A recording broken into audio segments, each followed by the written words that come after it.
Hello friends, welcome back to tasty food రుచులు. ఇవాల్టి recipe వచ్చేసి ఆలు గోరుచిక్కుడుగాయ ఫ్రై.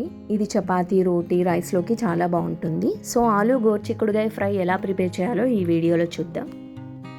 ముందుగా స్టవ్ పైన కడాయి పెట్టుకొని స్టవ్ ఆన్ చేసి ఇందులో 2 టేబుల్ స్పూన్ ఆయిల్ యాడ్ చేసుకోవాలి.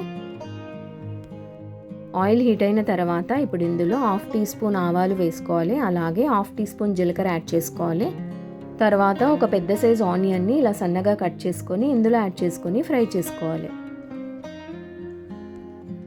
ఆనియన్ ఇలా బాగా ఫ్రై అయిపోయిన తర్వాత ఇప్పుడు ఇందులో కొద్దిగా కరివేపాకు యాడ్ చేసుకొని ఫ్రై చేసుకోవాలి.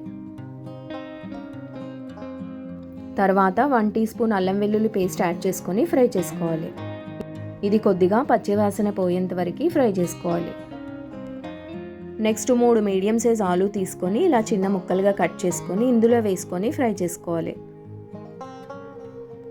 స్టవ్ లో ఫ్లేమ్లో పెట్టుకొని ఫ్రై చేసుకోవాలి.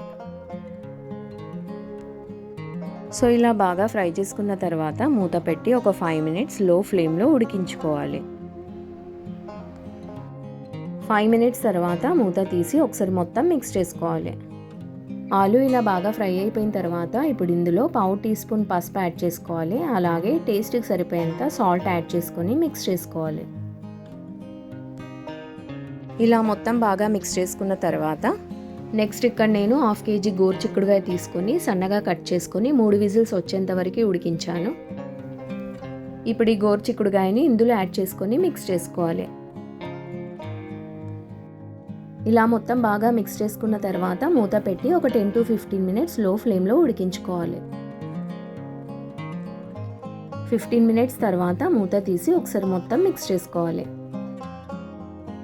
సో ఆలు గోరుచిక్కుడుగా ఇలా బాగా ఫ్రై అయిపోయిన తర్వాత ఇప్పుడు ఇందులో 2 టీ స్పూన్స్ కారం యాడ్ చేసుకోవాలి. కారం అనేది మీరు టేస్ట్ని బట్టి యాడ్ చేసుకోవచ్చు.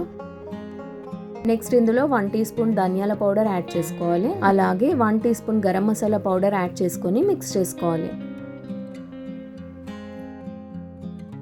ఇలా ఒక 2 to 3 మినిట్స్ బాగా ఫ్రై చేసుకున్న తర్వాత స్టవ్ ఆఫ్ చేసి ఇది ఒక బౌల్లో తీసుకొని సర్వ్ చేసుకోండి. సో ఇది ఫ్రెండ్స్ ఆలు గోరుచిక్కుడుగాయ ఫ్రై తయారు చేసే విధానం. ఒకసారి మీరు కూడా ట్రై చేసి చూడండి. ఈ వీడియో మీకు నచ్చినట్లయితే లైక్ చేయండి, షేర్ చేయండి అండ్ మంచి మంచి రెసిపీస్ కోసం మా ఛానల్ని సబ్స్క్రైబ్ చేసుకోండి అండ్ లేటెస్ట్ అప్డేట్స్ కోసం బెల్ ఐకాన్ని ప్రెస్ చేయండి. Thank you.